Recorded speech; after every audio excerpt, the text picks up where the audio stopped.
I did, yeah. Yeah. So we have, so we have 2 implementers in analytics. So basically, yeah, I agree with your last line that the idea of the implementer and analytic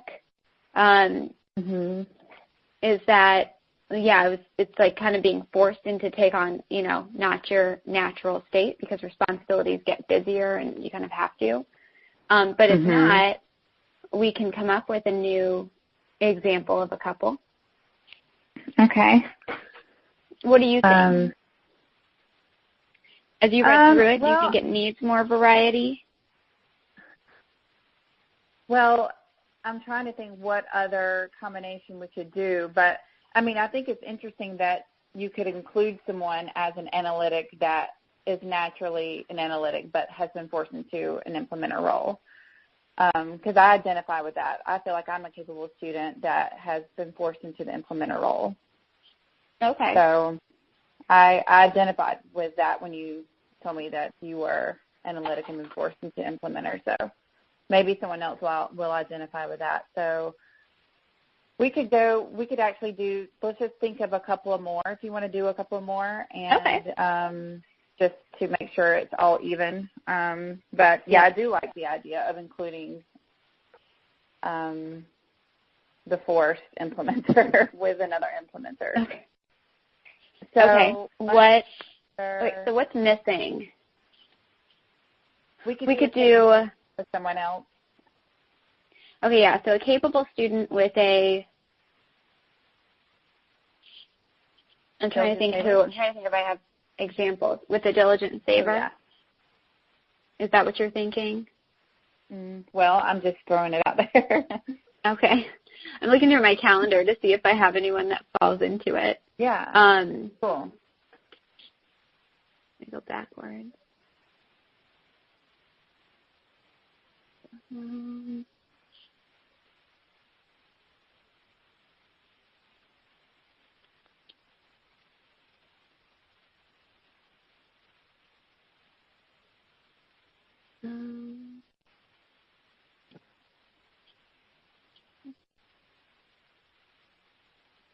Okay. That could be a good one. Okay. So, okay, so I think I have people now. Okay. So, okay, cool.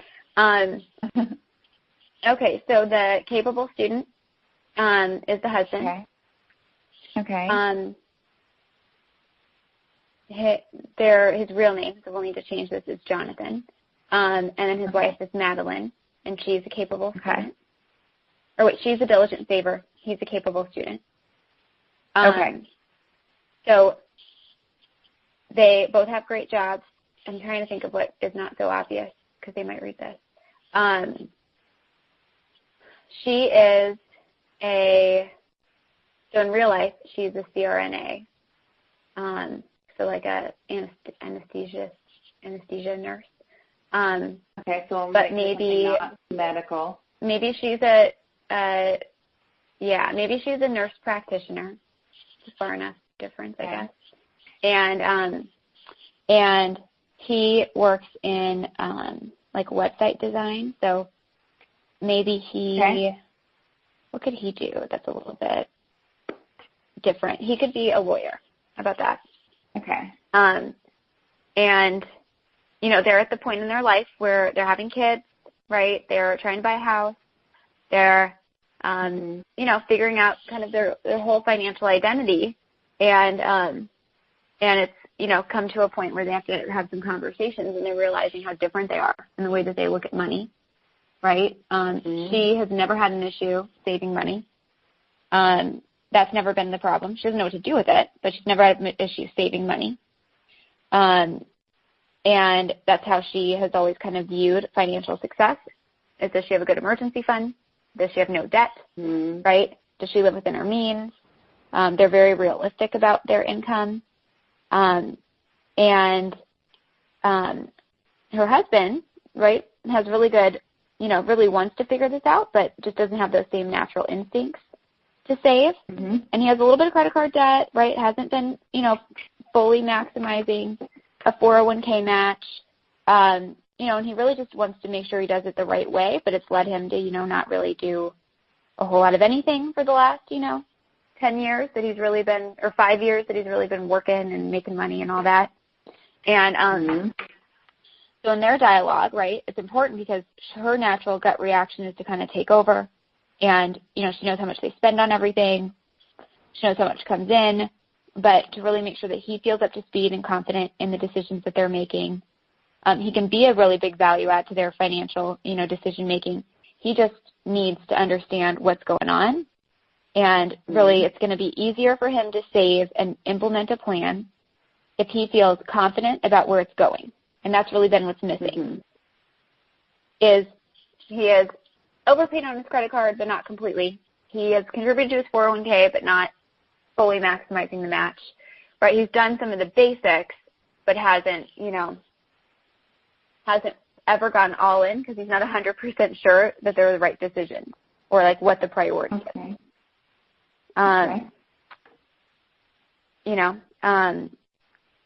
So for them, right, that's really the opportunity is just to make sure that, they're benefiting from her ability to really track what they're doing. She's interested in that. It's natural for her to know what's going on and how much money they're spending. And, she's never going to want to buy a house that's out of budget. And, she's realistic when it comes to that, so they can benefit off of that. And then it's just making sure that they take the time to understand what their choices really are and what their choices aren't, because he has just been living in this idea that there might be a lot of choices he doesn't understand. And so he will hopefully help not slow them down, but force them to really think through strategies. And that'll help him understand and really be all in. And, she just has to give him a chance and also realize that, his curiosity might help them, make more strategic decisions, whereas she would be, has just been kind of rolling, but hasn't been thinking about, is this the absolute best, most strategic thing for a plan? She's just been really conscious of the fact that she's been, theoretically, quote, good with her money. Yeah. Okay. All right. Anything else to add on how they work together? I think the only other thing that I'd like to add in there is that, he, as a capable student, has tried a lot of stuff. He has a little online investment account he's bought a few stocks in, and, so he's trying these different things, but he's not all in. He doesn't have a real strategy. He hasn't really asked for help yet because, he feels like he's smart enough and should know these things, but until he really feels good about the decisions he makes, he's never going to really implement the way that he needs to. That's their opportunity, is to really take the time to understand what their options are and build a financial plan that works for their household and maximizes both of their strengths. Okay. And who should we pick for our last couple? Okay, well, what combination do we need to go with? Maybe another hurdler? Yeah, I think we need another hurdler. Okay, so a hurdler combined with, trying to think, maybe a hurdler and a analytic, because that's like a lethal combination. Okay, so a hurdler, did we already do that, or let me go back to your email? No, we've done implementer and analytic. And hurdler and diligent saver. Okay. Yeah. Okay, so a hurdler and an analytic. So I'm trying to think. We did the hurdler as a woman last time, right? I think we did. Yeah. Yeah. So let's make it the man then. So let's make the hurdler what can he do for a living? What's like a good job that, I think we have a couple doctors, so what's a good job? Why don't we make the hurdler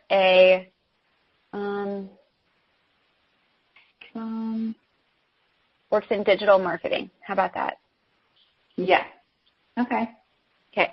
So works in digital marketing, and it's a man, and his wife, partner, whatever you want to call it, is what do I say? So we're going for a analytic. So his partner. Accountant. Or an engineer. Engineer. How about that? Okay. What could she be? She could be a aerospace engineer. Okay. Okay. And so they both are, really great at what they do. He hits bonuses regularly, has done great in his career. But when it comes to financial decisions, it just doesn't click, and it's really stressful and really overwhelming, and has, caused a lot of stress, for him or whatever. Mm-hmm. His mom is not financially stable, and he's really worried about that, and knows that there's a price to pay for ignoring this, your whole life, and he's kind of seeing that through his mom. Mm-hmm. And, really enjoys nice things, like going on trips, experiencing stuff, and kind of has created a dialogue that, you only live once and you have to enjoy your life, and has kind of used that as an excuse. But now, as things get more real and is thinking about, long-term, what he wants, and the fact that his friends are buying houses and things, and, he's just definitely not in a position to do that, but makes a lot of money and doesn't have a lot to show for it. It's starting to get stressful. And he's a little bit embarrassed that his, longtime girlfriend, maybe we'll call it that, seems to have her stuff together, right? And asks questions a lot about, like, what he does, and, he gets bonuses and all that kind of stuff, and he tends to, like, pay for most of the trips because it just, seems easier. He doesn't really think about it, but then he has a bunch of credit card debt. So they started to, think about the future. And so they've had more conversations, and it's kind of led to some fights and whatnot. She is much more analytic and wants to talk about it from every single angle, and that causes a lot of anxiety because he doesn't want to talk about it at all, and she wants to talk about it more than the average person. But what she's struggled with is she's analyzed and overanalyzed, and goes to the seminars that they offer at work, and has, talked to some friends who've done smart financial things and different opinions, and has read a couple of books, and, looks at blogs online and reads articles. And the problem is that similarly, right, she has some stuff saved, but has not really actually built a strategy because she's just kind of lived in this research phase for a really long time. Mm-hmm. So she's a little frustrated that she doesn't have more to show, but is, it's hard for her to make a commitment because she's not sure if it's the best decision. And then for him, right, he doesn't have much to show because it just has not been something he's put a lot of energy into. He wants to spend as little time talking about money as possible. So for them, right, the real key is that they might need some third-party guidance. They might need to really recognize that talking about money leads to two very different emotions. For him, it's stressful, it's overwhelming, it's insecurity. For her, it's interesting, and like, a never-ending, read books and whatnot for a really long time, and, kind of marinate on it. And that's literally the most stressful thought in the world to him. Mm-hmm. So they have to come to some conclusion on how they actually take action, because neither one of them are prone to that. And how they build in things that it doesn't have to be, the center, doesn't lead to fights as they start to have these decisions that involve both of their money if they're going to, choose to, combine finances and build, communal goals. Okay. They have to really take, bite-sized pieces and systematic approaches to things, and they might need some third-party guidance to help them actually just execute. Right? Because if they have open-ended discussions about money, it's unlikely that's going to be that conversation's going to end well. Yeah. And the key is that they just, both of their angles, like, he doesn't understand how she could, want to spend more time thinking about this than is necessary. and she can't understand why he won't acknowledge that money needs to be figured out. Yeah. So they just have two wildly different paradigms that they need to find some common ground. Okay. All right. Anything else to add on relationships? I don't think so. I think that's good for that sector. All right. All right. So now let's talk about parents and kids, and then we can do roommates. Yeah, so parents and kids, I mean, maybe we say something about, like most people, the first person, you learn most of your money habits from your parents, good or bad. And usually one of the first people you want to go to when you make a big decision tends to be your parents for a lot of people. And there's a couple things that are important to acknowledge, both in what you learned and then, how you seek advice. So in regards to what you learned, it's important to be conscious of some of the things your parents maybe did right and that you want to piggyback off of. Potentially they, always paid off their credit cards in full. Maybe they didn't spend, 25% of their, earnings on travel. And, maybe they always set aside a certain amount of money. They always paid their taxes on time. They contributed to retirement accounts. They, responsibly put documents in place like wills and trusts and whatnot. Maybe they set aside money for education. So any of the things that they did right, you want to, really understand why they did that, when they started. And you can always, ask questions if the relationship is there and it's comfortable to say, what do you wish you would have done more of? What are you really happy you did? Whatnot.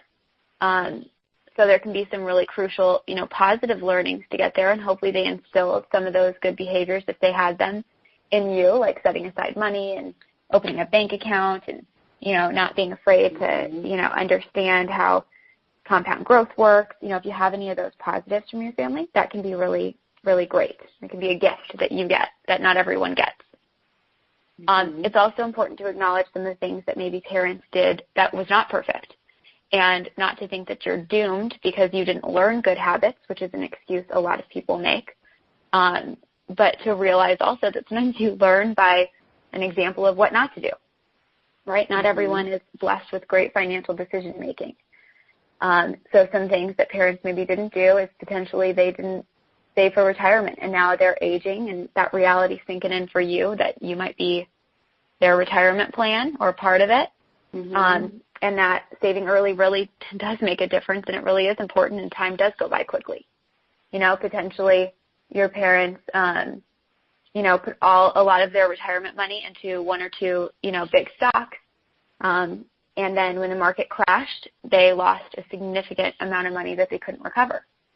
Potentially all of their resources were in the stock market, and they were retired during 2008, and they had to take money out in a down market. And by selling in a down market, it makes it, almost impossible to really, truly recover at that phase of your life where you're not contributing anymore.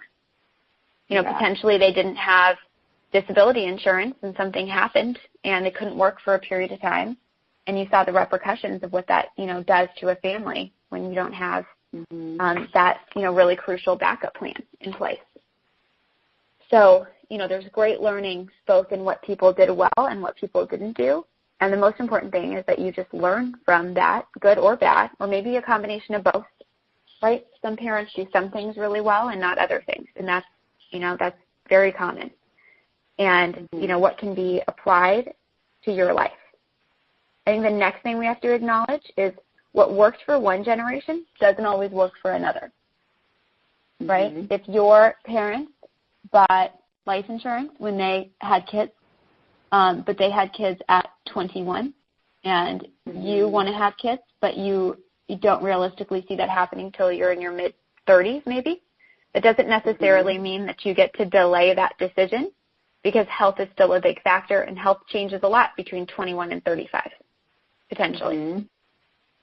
Potentially your parents did not have student loans or had very small student loans, Maybe they lived somewhere or housing prices were different and they've lived in the same house for 40 years and have had that level cost, and maybe home ownership was really important to them and it's not quite as important to you depending on what city you live in, or it's a very different circumstance.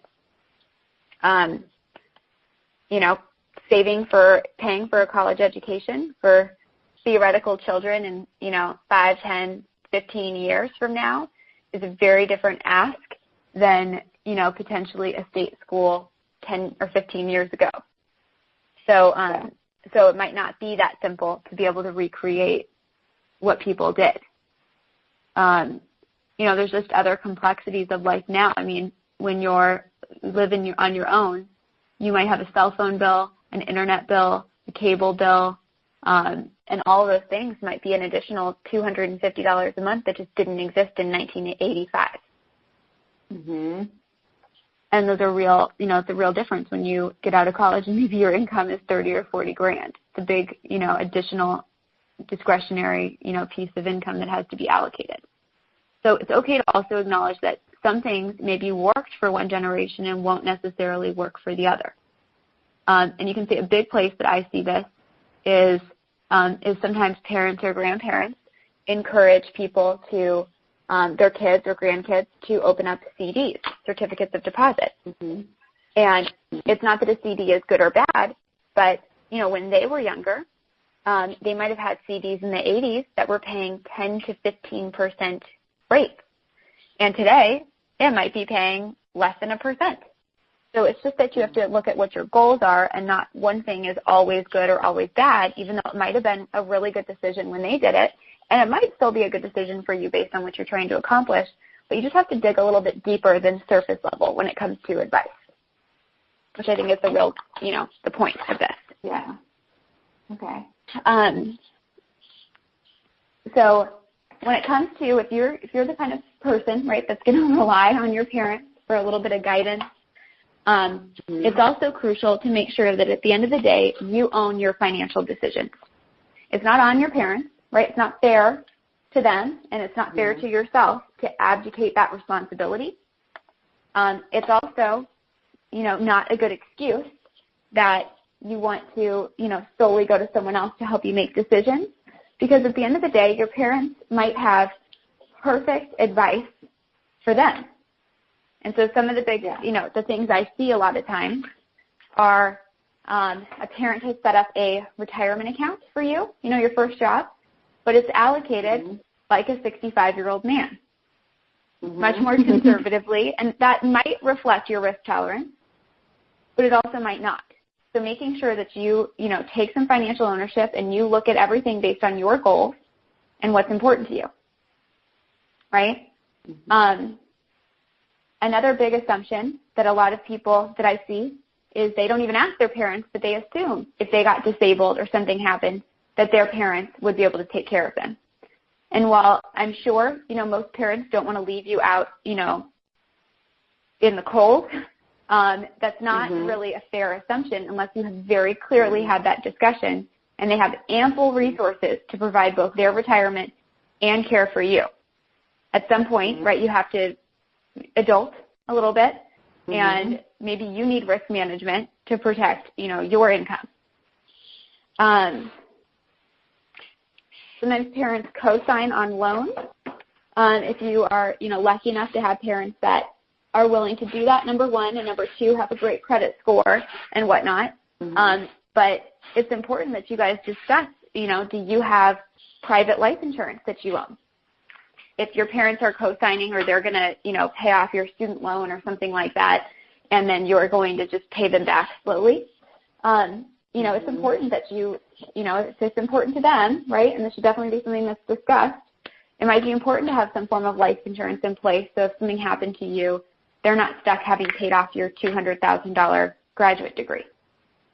Okay. And these are all things that no one wants to think about, and parents definitely don't want to think about, something happening to their child.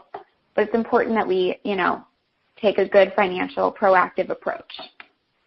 I'd maybe have, in there that that every parent and child relationship is different.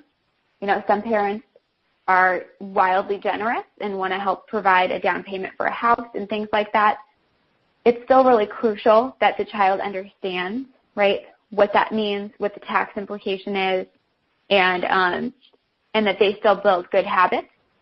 And the other thing is some people, feel really confident that their parents are going to leave them a great sum of money, that they're going to have a good inheritance, and they'll use that as an excuse to not save for retirement, or that they should prioritize something a little bit differently because they're expecting a large sum. If that has not been clearly discussed with your family and written into proper estate planning, don't make those bets. Don't let that be the excuse not to take action. You need to have clear communication if you're going to bet your entire financial plan on what someone else is going to be doing for you. Mm-hmm. Right? It also goes the other way. If you feel like your parents don't have good financial habits and you're thinking in your mind that you're going to have to help them out, it might be helpful to have that conversation earlier about, what have they saved, just so you have a realistic view of what's going on. Do they have a bunch of debt? Really, what is the status of what they will have so that they make, good decisions, and you are clear on what that commitment might be if that's important to you.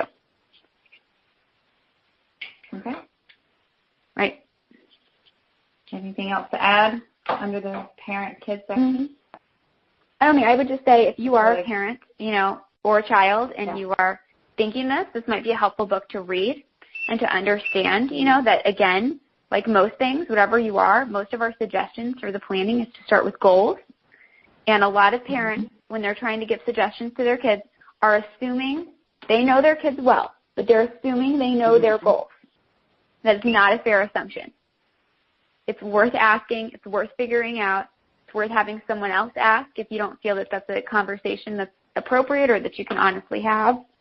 Because if you're just going off of theoretical good financial advice, it might be true, but it just might not be reflective of what is important to them. Okay. All right. And then how do people live with each other if they're not married? Yeah, so just regular roommates. I would say, the difference with most roommates when they're not in a, long-term relationship is that you aren't combining finances, right? So that's a layer of complexity that isn't there. But, right, sometimes there are things that have to be discussed because potentially there are decisions that you're both making that can really lead to a little bit of confrontation or discomfort if it's not communicated. So, for example, everyone comes from a different background or a different mindset, and potentially you just split, utilities, and someone has grown up and always had every premium cable channel, and maybe your budget is a lot less. And so the key is to have those conversations early on and, be aware of the fact that people do view money differently. I've had questions from lots of roommates saying, I feel like my roommate makes a lot of money, or their parents, supplement their income, and, they order takeout all the time and never have cash and always ask me to, spot it for them. And then I feel like they never pay me back, and it's awkward because I don't want to say anything to them, but I really support myself, and I don't have, an extra $200 a month to pay for their, takeout habits. I have a friend who, I hear from other people that their roommate wants a housekeeper. That's what they grew up with, or that's what they want, and they don't, have that. They don't want that. It's too expensive. So how do you have those conversations?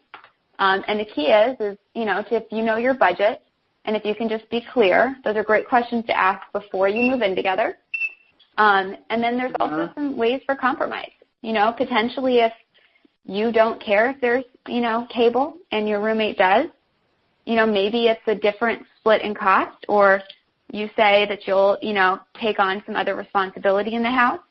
But then the component is making sure the other roommate knows that if there is cable, potentially you're going to watch it, but it's not your choice to have it.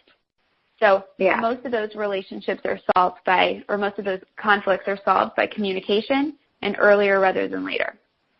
Yeah. Okay. So The other thing to remember is that most roommate situations aren't forever. So, you know, nothing is, you know, I mean, you can always find a different solution. Sometimes you have a roommate, you know, the rent goes up and you need to find somewhere that's more cost effective. You know, at the end of the day, if you have clarity on your finances, it can help you make those kinds of decisions and, you know, understand that. You know, sometimes there is a cost difference in the size of room, and maybe that can be a good solution. But just making sure that you get that clarity beforehand, and that if there is some level of conflict there, you're not the first and only person that has experienced that. And I think a lot of people feel that way, and they also can feel a little bit embarrassed, you know, or just, you know, they feel like their roommate does not understand because maybe they make a significantly more amount of money, or maybe you're in school and they have a job and you're just thinking about the debt that's racking up. And it's okay to have those discussions and just say, listen, this is my budget. This is what, you know, is important to me, and hopefully we can make it work. And just to know that, you know, a lot of times it's not about the personality of a person, but it's just the phase of life that they're in and their priorities. You know, you might be living with a hurdler that is unaware of how much they're spending. And maybe by having that conversation, it makes them realize, like, wow, I didn't realize my takeout's $200 a month. So, you know, there's possibilities of that too. Okay. All right. Anything else to add under the relationship section as we come to the end? I don't think so. I think maybe we can just have a little summary about, you know, or ending part about, you know, communication's key. It helps when you understand what people are focused on, you know, aka goals, and that if you feel that there's a little bit of tension in your life, that would be the norm. Very few people have no issues when it comes to money and financial decisions, no matter what kind of relationship they're in. And, you know, if you understand what your goals are, it just makes it easier to stick to, you know, your financial plan. Okay. And we might also want to talk about the fact that, you know, some people are good financial influences and some are not. And again, if you're clear on your plan, you can make sure that you, you know, stick to what is important for your situation. And not to feel badly, because there are some people that just, they have a different deal. You know, some people have no student loans, right? It's a great, you know, good for them. It might not be your situation. Some people, you know, their parents gave them stocks when they were, you know, 5 years old, or grandparents did, and they have money for a down payment, and you might not. And at the end of the day, there's no point in, you know, being upset about that or thinking it's unfair. It might be, right? It's the luck of the draw, but you have to make decisions that progress you financially, and that's what you can control. Yeah. Okay. And we're at the conclusion. Nurture your financial health, and this will just be concluding everything and re-emphasizing that your financial health is worth your time. Yeah, I mean, I think we can, you know, circle back to, you know, what we said in the beginning, that, you know, when it comes to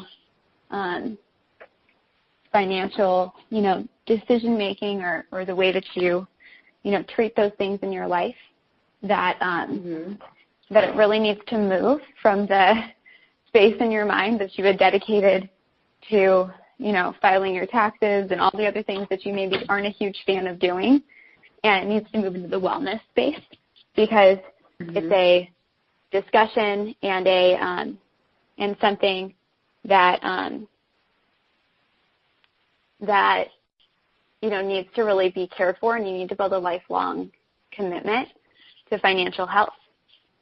And that really starts by understanding where you're at, you know, having a diagnostic of where you're at, what you're trying to get to, so you can possibly track what your long-term needs are. Okay. I think we can also talk about, you know, the big themes that if you have not had success before, right, you are most definitely not alone. And potentially it's because you've been approaching this to too generically. What works for your best friend, for your spouse, for your dad, for a self-help book, right? For, whatever the voice is on the news does not mean that it works for you. And that's okay. Just like you would not, not every human in the world is going to do the same workout routine, right? Mm-hmm. People either enjoy swimming as exercise or they don't. And it doesn't mean that if you don't, that you're going to, have a horrible, physical pursuit, right? Some people have bad knees and they aren't runners. Other people love running. Some people need to take a class. That's okay. It's whatever works for you. You have to execute on. And a lot of the things in our life that are also discipline-based and goal-oriented, there's hints in that can lead us to financial success. And, and then I don't know how long the conclusion should be, but we should probably, say something that, everyone's financial journey, very unique.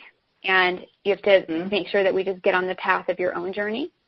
And hopefully by identifying who you are, right, or potentially a combination of 2 or 3 of those, it helps you get clearer on how to build out, a financial plan. And then the most important thing is how do we close that financial, implementation gap. Yeah, the financial action gap, and actually implement things that can help you get toward those goals. Okay. Yeah, we don't, the conclusion doesn't have to be super, super long. So, okay. Anything else you want to include in there? I think we just, like most things, if it's important to you and you build a real process that can keep you, focused, energized, and conscious of the choices that you're making, that's going to be helpful. You don't, big misconceptions, you don't have to have a, master's in finance to, build a great personal financial life. If you have a master's in finance, it doesn't mean that you know the answers to everything in a personal financial life, right? Many people have studied biology and aren't perfect physical specimens, right? And so that's okay. It really is, not financial success is not it's not about perfection. It's about progress, continual progress. Okay. All right. And I was going to just touch on, be it a diligent saver, implementer, capable student, hurdler, analytic, or even a combination of 2 or 3. Everyone's financial journey is different. Finding your fin type should help you have a better follow-through success rate, lead to a more stress-free life, and help you achieve a crucial part of your overall health, financial wellness. And I'll just definitely re-emphasize the financial wellness because I think that's the moral of everyone finding their fin type. Yeah,